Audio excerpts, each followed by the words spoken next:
You're welcome back. In a significant boost to grassroots development, Lake Oil and Gas Investment Limited, in partnership with Green Energy International Limited, has inaugurated several renovated educational facilities at Community Secondary School, Ikuru Town in Rivers State. The companies also flagged off a water scheme project in the community aimed at providing clean and potable water to the residents. Robinson Deratede reports. Students of Ikuru Community Secondary School and indigenes of the community in Andoni, River State could not hide their excitement over the renovation of a classroom block and the principal's quarters. We have commissioned this will be 6 classroom block in the name of God the Holy Ghost. Amen. Following the partnership with the Ikuru Town Host Community Development Trust, Lake Oil and Gas Investment Limited and Green Energy International Limited joint ventures renovated the classroom with modern laboratory equipment and a befitting principal's quarters. I want to sincerely thank the Ikuru Town community, the HCD, and the Lake Oil Investment Limited, the Green Energy. The company also flagged off over 1,000-gallon water project to address water scarcity in the community. The water project is expected to be ready in the next 2 months. Otakepo Field is the goose that is laying the golden egg. It is the source of the funds that will enable us to complete the projects. Lake Oil and Gas Company is one company that is interested in community development. Their contribution towards what happened today is to enhance the academic status of the students of this community. On behalf of our settlers, Green Energy and Lake Oil, who were faithful in remitting the 3% OPEX that is due Ikuru Town SCDT, we hereby hand over these keys to you. This environment is very conducive for learning now. Robinson Deratede, NTA News. And in the meantime, the Nigerian Content Development and Monitoring Board has sent a strong message of vigilance to Nigerians on combating corruption on all fronts for the benefits of the nation. This was the crux of the International Anti-Corruption Day marked by the NCDMB in collaboration with Independent Corrupt Practices and Other Related Offences Commission in Yenagoa, the Bayelsa State capital. Ifeoma Ahoje was there and brings us the details. The theme, Effective Whistleblowers Protection Mechanism, a critical tool in the fight against corruption. The NCDMB Act to International Anti-Corruption Day celebration explores the latent potential of the next generation of leaders as agents of change in the fight against corruption in all facets in Nigeria. In NCDMB, we have taken deliberate steps to curb instance of corruption. In the area of capacity building and awareness, we have deepened our participation with the Anti-Corruption Academy of Nigeria. For us in NCDMB, we're very strong in promoting preventive mechanisms towards fighting corruption. The paper presentation on From Fear to Courage addresses the psychocultural and systematic challenges while proffering keys to advancing whistleblowing in Nigeria. We are trying to imbibe the culture of accountability and transparency in the youth. The event climaxed with the inter-school debate on impact of integrity on the expansion of public trust and confidence in governance. Federal Government College Warri emerged winner of the keenly contested debate championship. Leaders should be accountable, they should be transparent, they should be competent, because if it's only integrity without competence, then there will not be effective governance. But competence really matters. The NCDMB Act to International Anti-Corruption Day celebration therefore reiterates the importance for everyone to speak up against corruption to reduce its impact on the socio-economic life of Nigerians. In Yenagoa, Ifeoma Ahoje, NTA News. And Gombe State is joining the tech revolution by bringing startups into the mainstream ecosystem.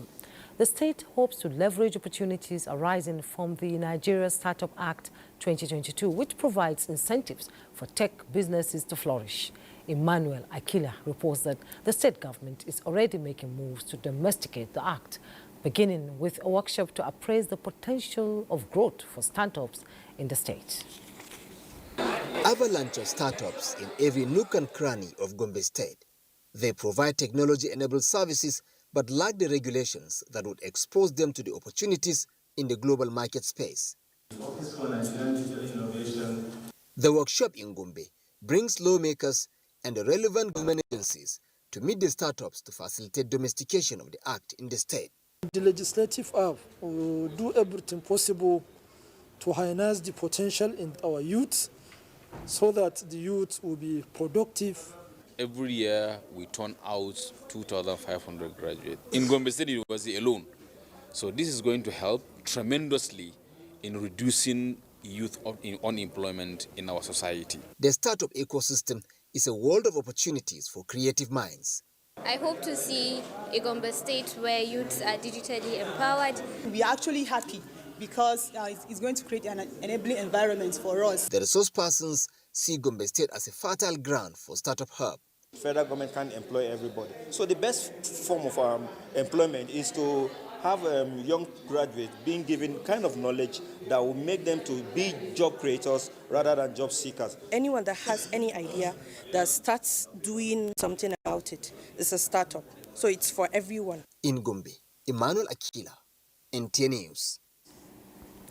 Nigerian women under the auspices of Nkata Ndi Igbo are raising consciousness on the importance of tackling challenges associated with the erosion of national values and age-long ethos for which Nigerians are known for. The group, which explores the strategy of dialogue to build gender synergy for the advancement of a peaceful and united Nigeria, is championed by the former Minister of Women Affairs, Inyom Josephine Aneni. Ngozi Technical completes the report.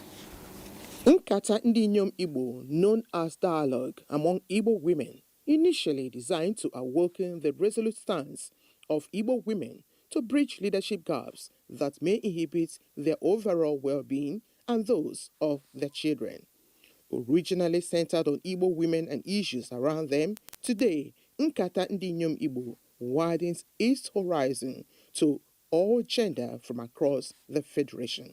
We are focused and deliberate to begin to speak as Nigerian women. We are looking for peace. We are looking for security. We are looking for development. We are looking for progress. We must reorient our values, emphasizing integrity, emphasizing communal responsibility. And it's our responsibilities as mothers, as we normally direct our kids. We say this nation needs the women to pull with our men. With the theme, driving transformation through value reorientation, inclusive leadership and sustainability, participants made a case for gender equality in leadership positions for progress and development. Ngozi Technical, NTA News. We pause here as we join Hingino Adams in our Lagos studio for more on Network News. Hello, Hingino.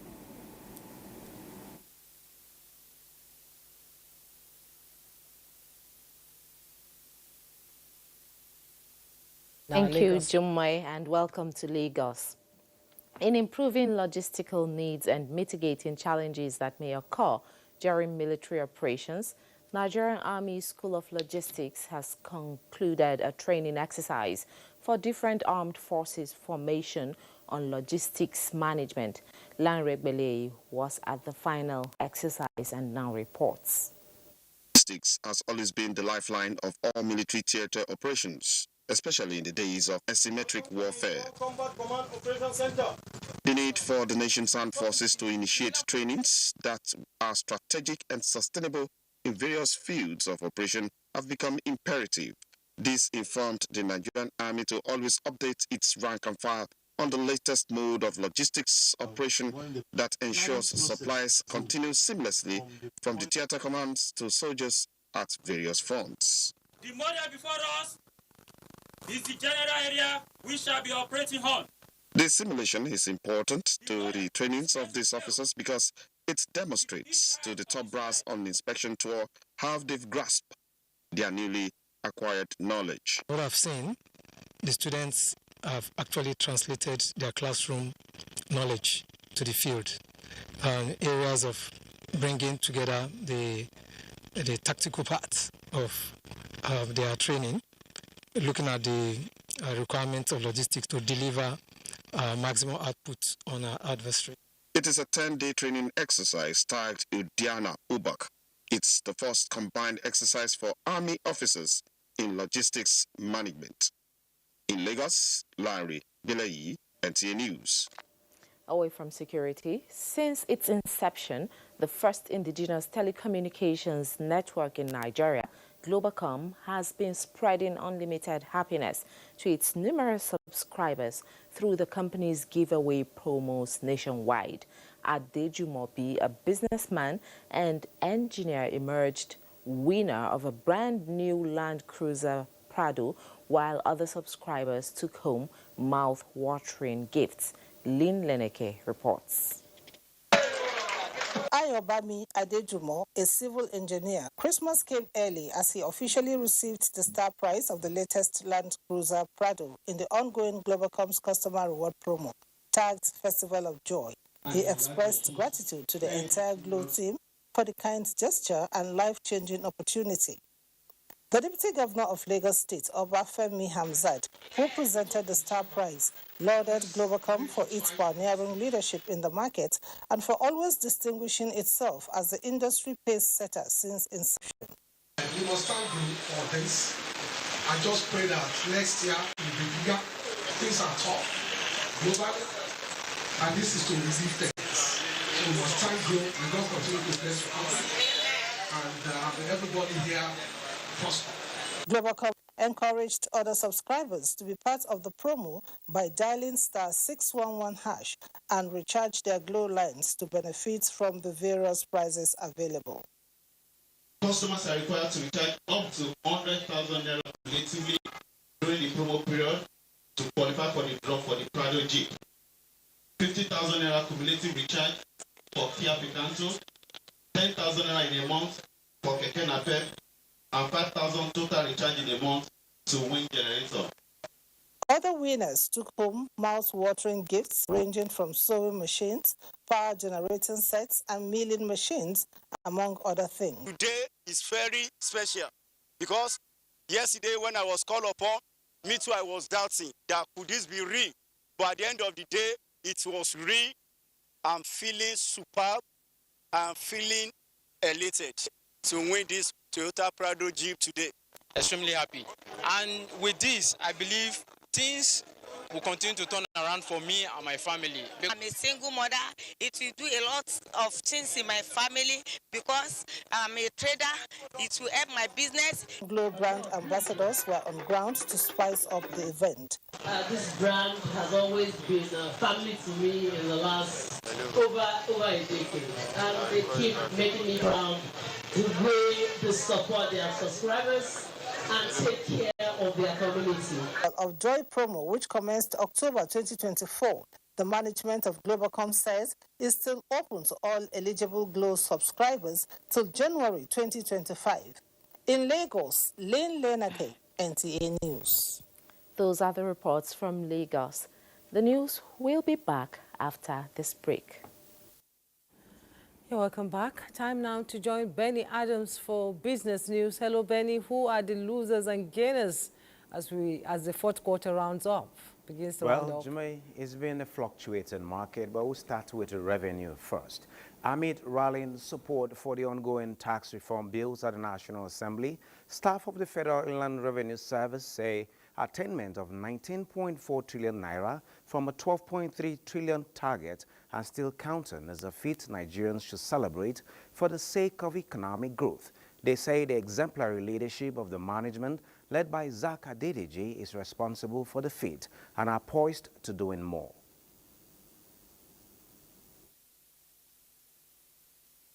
And we will still go further. We are still collecting. By the end of this month, you will see addition to what we have collected. Mr. President made the right choice. We have been given a target that is beyond what we can take. But this man was able to meet it and even surpass. What else does the nation has to give this man, rather than to say thank you? We're happy with the innovations that he has brought in the system. We're happy with the fact that he's a team player. And you know that motivated staff are staff that will give the best.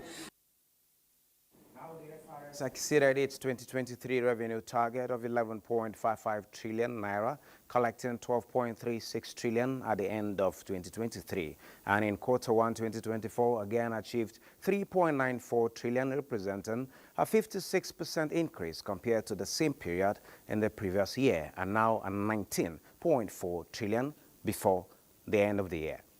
Now moving on to startups, 7 out of 20 tech startups have passed first stage of screening under the 5,000 African-founded startups by 2030 initiative of Innovate Africa in collaboration with NIDA. Globally, more than $1 trillion was invested in startups last year, with the Carlots having only 2% of that amount. And how much of that fraction came to Africa and by extension Nigeria? This scenario paints a huge funding gap that needs to be addressed amid the need for new jobs, access to better Medicare, better financial services, and improved homes, of which government can't do it all alone. Hence, they need to help grow solution-driven startups.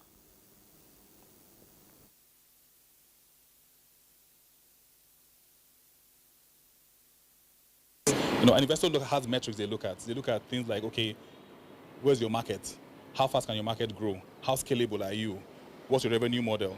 These are the things that founders, many times, the gap is missing, and that's where we are playing in. We've built digital platforms that enable smallholder farmers to access resources like access to markets, access to finance, and they can do that using technology that doesn't require internet access, because a lot of them are in the rural area. We connect vendors, so people who want to trade in commodities, to investors, people who are willing to take the risk and pump money into this trade. And we're like, okay, when the trade is done, which normally takes a minimum of 3 days, 4 days, maximum 24 days, we end up sharing our profits together. It's like the normal traditional trading model that we have from our villages and our uncles and aunties, but imagine technology on it to ensure it's transparent and to ensure you have access to more money than you would ideally have if you're just working by yourself. From anywhere, you as a user or as a patient, you can reach a doctor or make a request to a lab or make a request to a pharmacy, and then they can fulfill your request from wherever you are.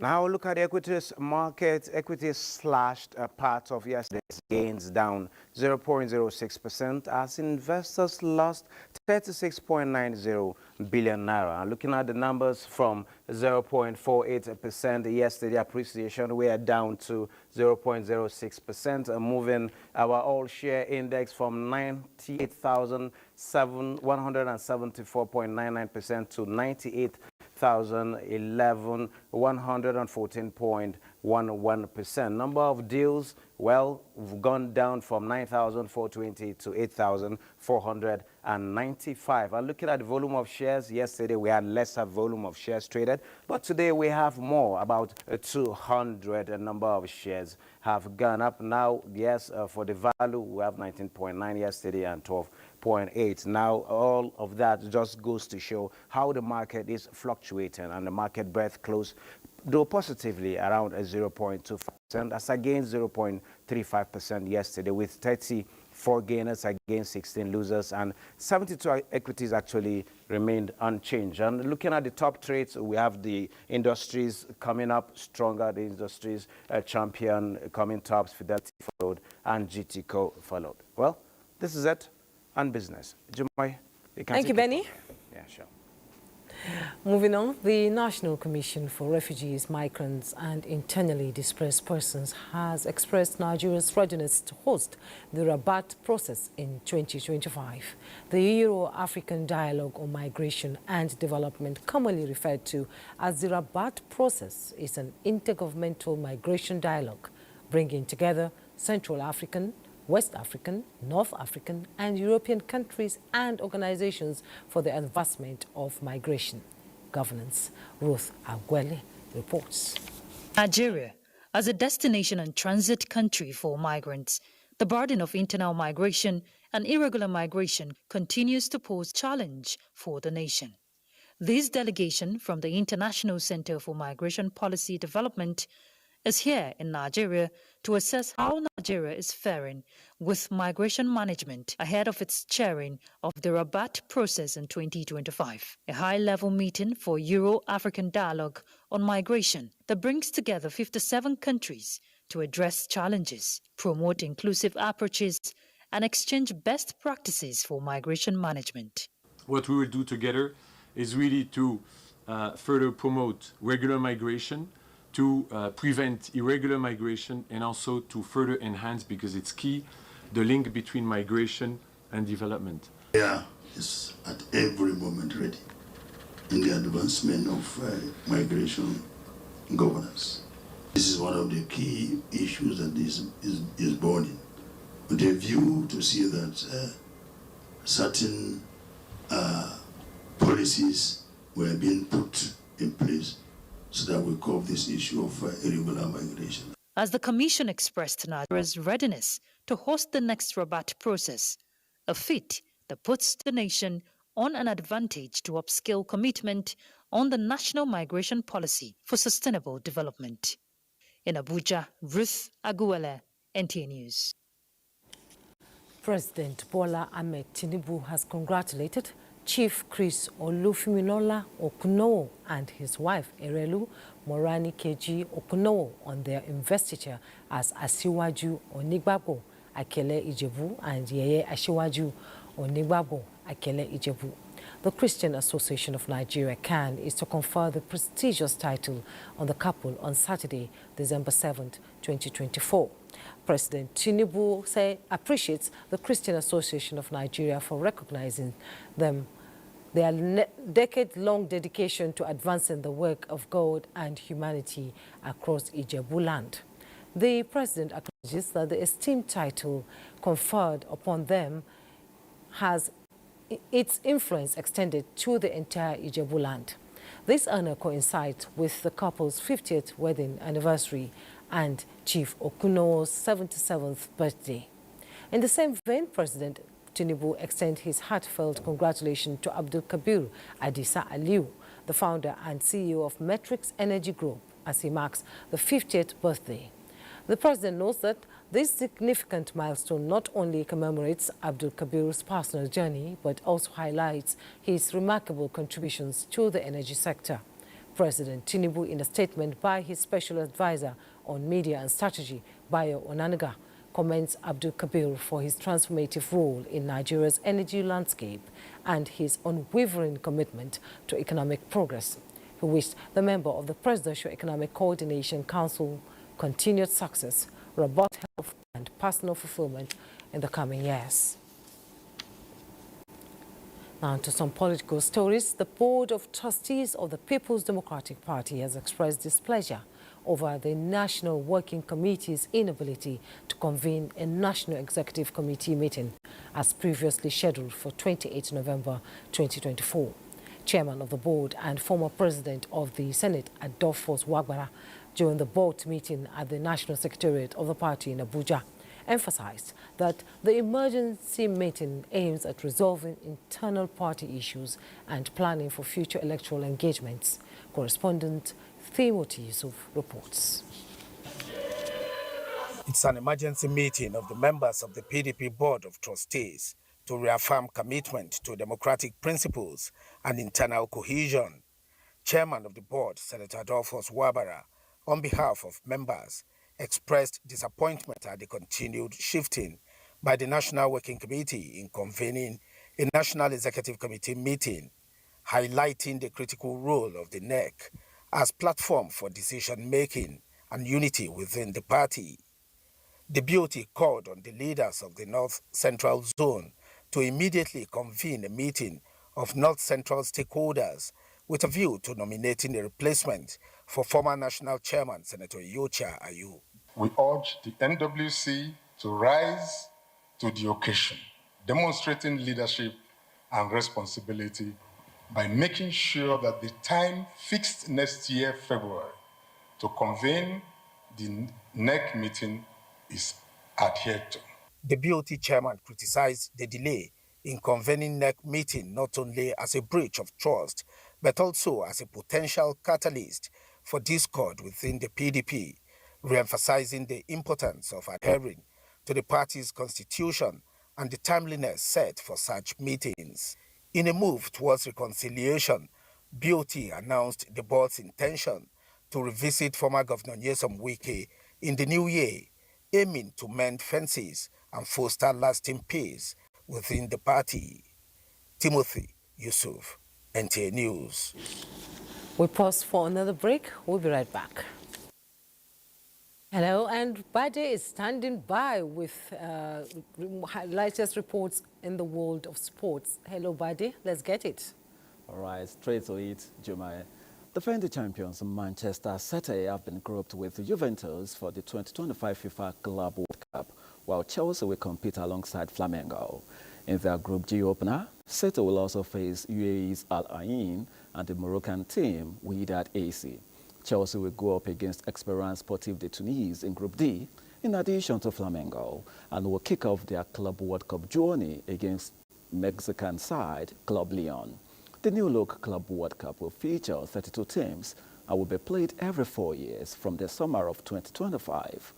Lionel Messi and Inter Miami will open the tournament with a Group A clash against Egyptian club Al Ahly at the Hard Rock Stadium in Miami Gardens, Florida on June the 15th. Palmeiras and Porto are the other teams that make up Group A. The draw for next year's tournament took place in Miami and was conducted by Juventus and Italy legend Alessandro Del Piero.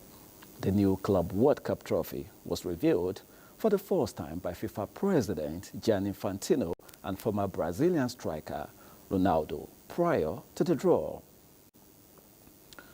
And straight to German football now, as Bayern Munich captain Manuel Neuer was on Thursday hit with a 2-game ban in the German Cup after receiving the first red card in his 866-game career.